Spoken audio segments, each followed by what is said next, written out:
Salut à tous, c'est Alex Battier de Mon Coach de BMX. Aujourd'hui, on se retrouve dans un nouveau format, Préface. C'est la rencontre des pilotes de haut niveau, français et internationaux. Au programme, confidences, conseils, jeux. Et aujourd'hui, on s'intéresse à un pilote stylé, rapide, qui l'an dernier a failli remporter une manche de Coupe de France à Pernelle-Fontaine, monsieur Théo Chapelle. Théo Chapelle, 22 ans. Chaps ou Chapsi, ça dépend. Médaille aux Jeux Olympiques.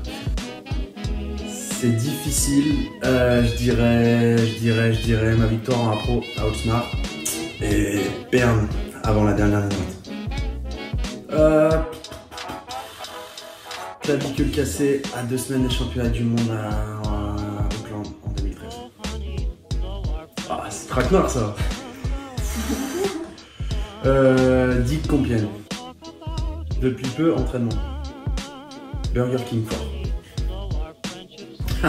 Missile évidemment. Choula.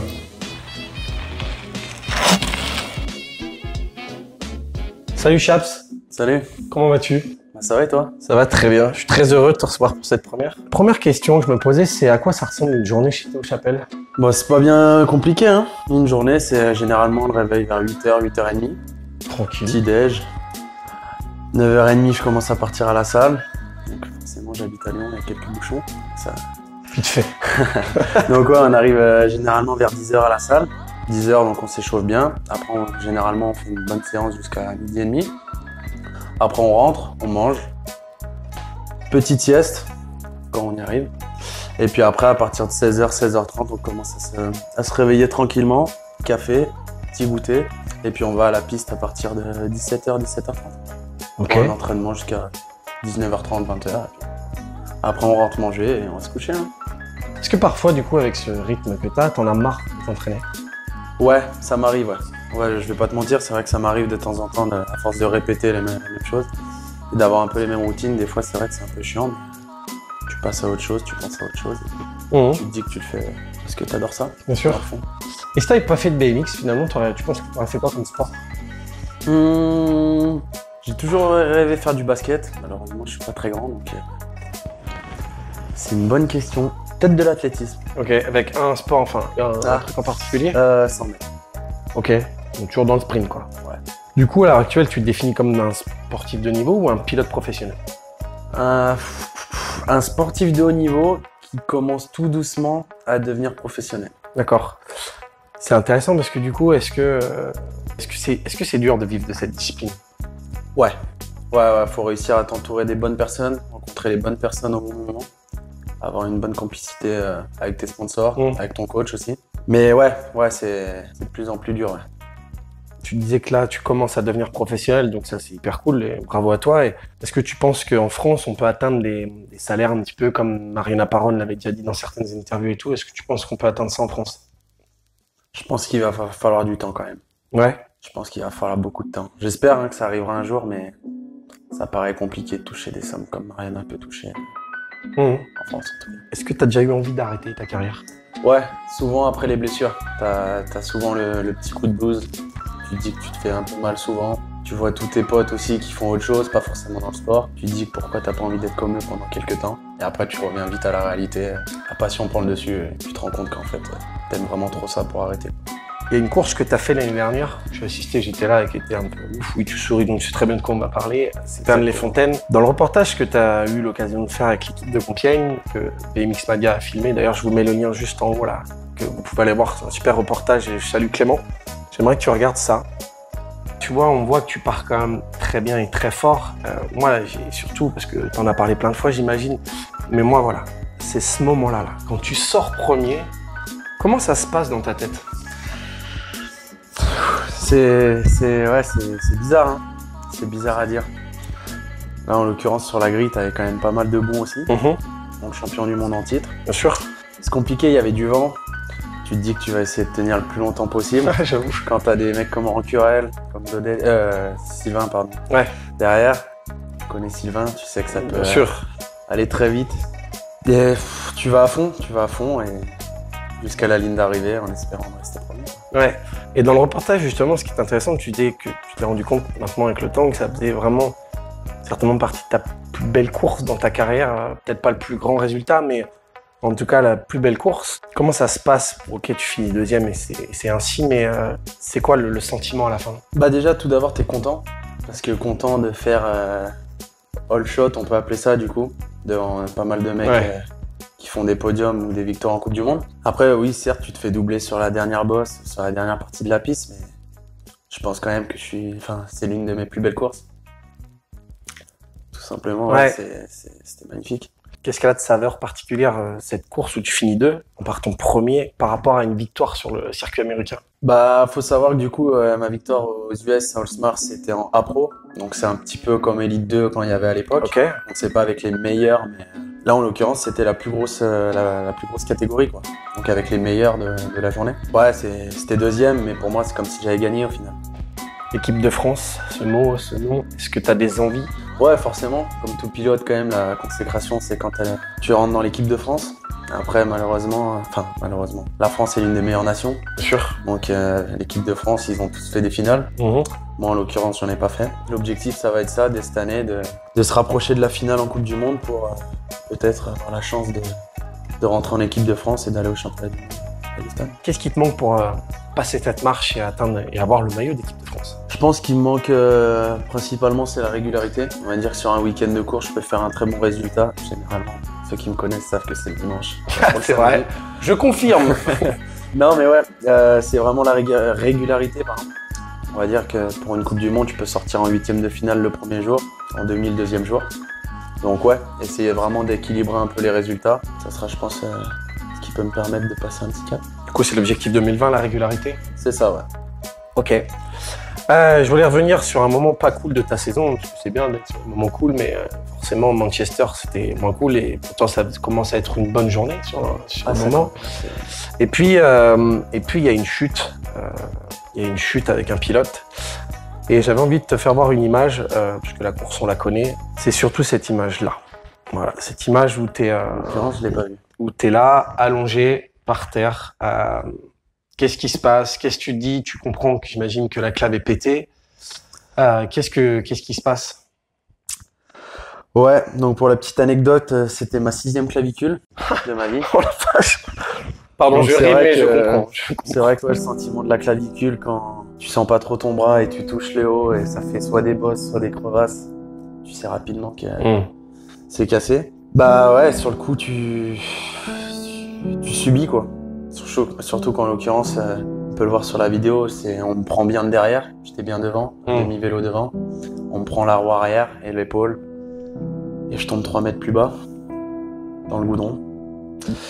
Ouais, bah, ça aurait pu être pire forcément. Ouais, bien sûr. Pour une ouverture de la Coupe du Monde et pour la saison qui suivait, c'était pas la meilleure option.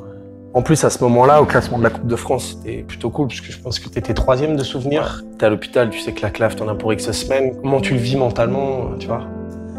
Bah, l'objectif de la saison, c'était d'essayer de décrocher une qualification pour le championnat du monde. Et du coup, j'avais pas trop mal commencé, que ça soit au niveau Coupe de France, Coupe du Monde, j'avais bien entamé la première journée en tout cas.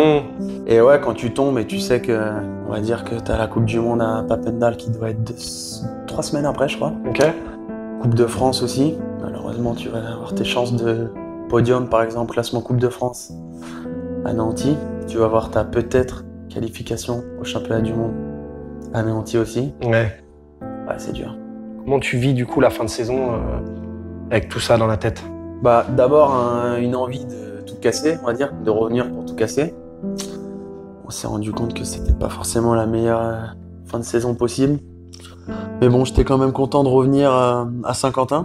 Je savais que Saint-Quentin, c'était une course juste pour reprendre un petit peu le rythme. Après, il y a eu le championnat de France, où ça s'est pas trop mal passé. Forcément, j'attendais de rentrer en finale.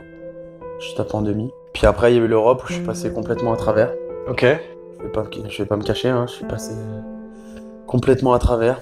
Que ça soit mentalement, que ça soit sur la piste, que ça soit tout, en fait.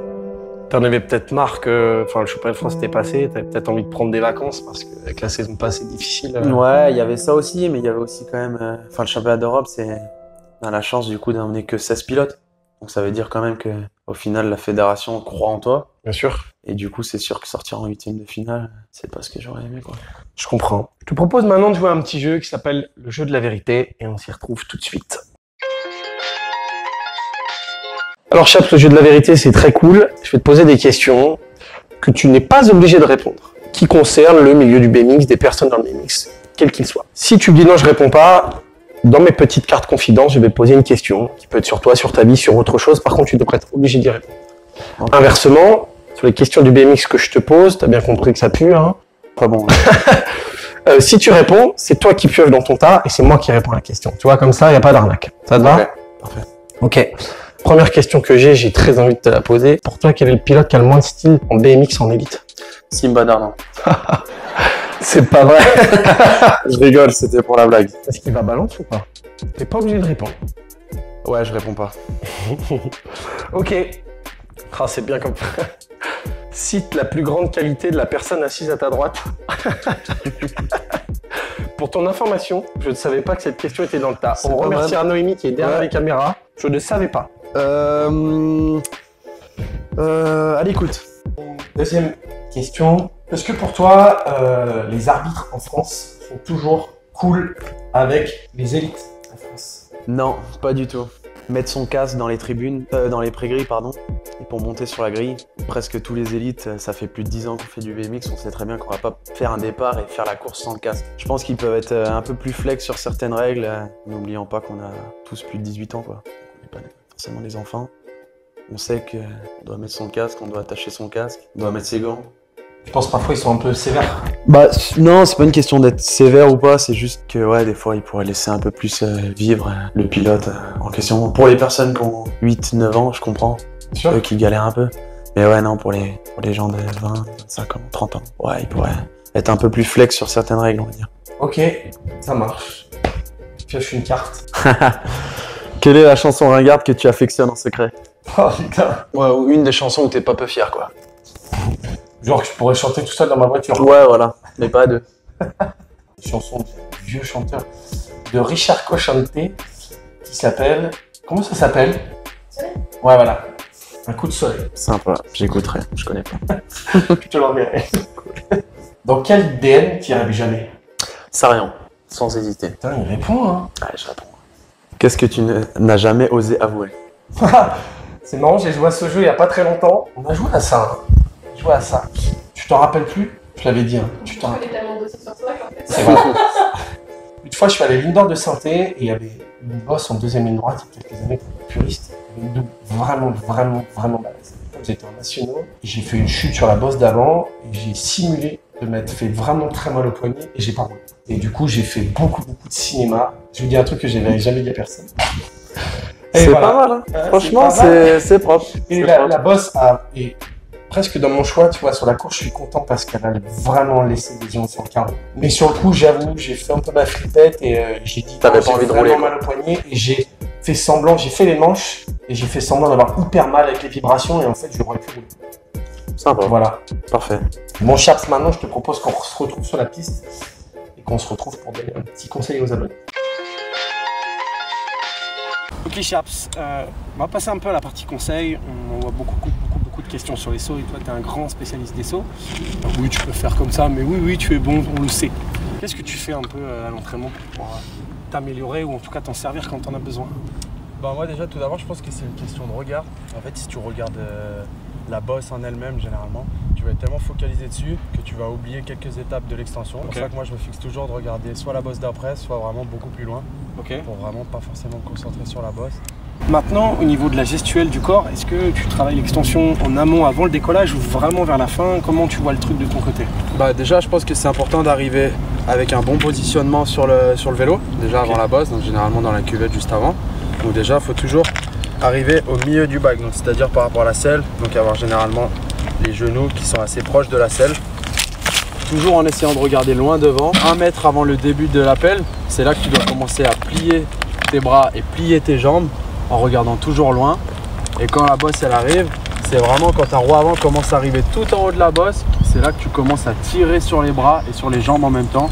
C'est là que le vélo va commencer à monter. Ok, est-ce que tu nous fais une petite démo? Ouais, bien sûr. Ok.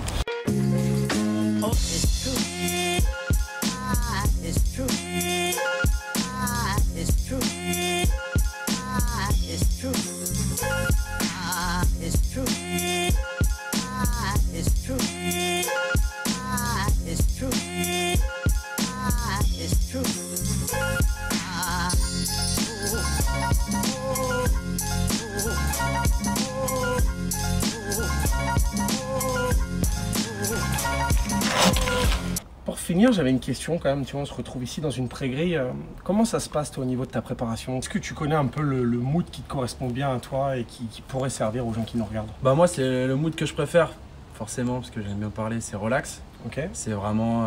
Après, il faut faire attention du coup, parce qu'il n'y a pas tous les pilotes qui réagissent comme moi et qui font la même technique. Donc c'est vrai que quand toi, tu es un peu à la banane et que tu as envie de rigoler, qu'il y a un mec qui est concentré, qui parle pas, c'est vrai que c'est un peu bizarre. Mais je conseillerais plutôt d'être relax, d'être concentré une fois qu'on est vraiment, quand on met sa roue avant sur la grille. Là, par contre, il n'y a vraiment pas de cadeau et il n'y a plus de copains. Mais vraiment, avant, moi, je conseillerais plutôt d'être un peu à la cool, sans trop abuser non plus, mais vraiment être à la cool. D'accord. Ok, cool. Et ben, écoute, merci vraiment pour cette journée. J'ai passé un super moment, c'est bien marré. Écoute, c'était cool. On te souhaite une excellente saison. Abonnez-vous à la chaîne. Si vous avez aimé ce format, dites-le moi. Mettez des pouces bleus et dites-moi dans les commentaires qui vous aimeriez voir comme grand pilote qu'on puisse recevoir et aussi lui poser plein de questions, qui lui donne plein de conseils. Je vous dis à très bientôt. Entraînez-vous bien. Ciao. Ciao.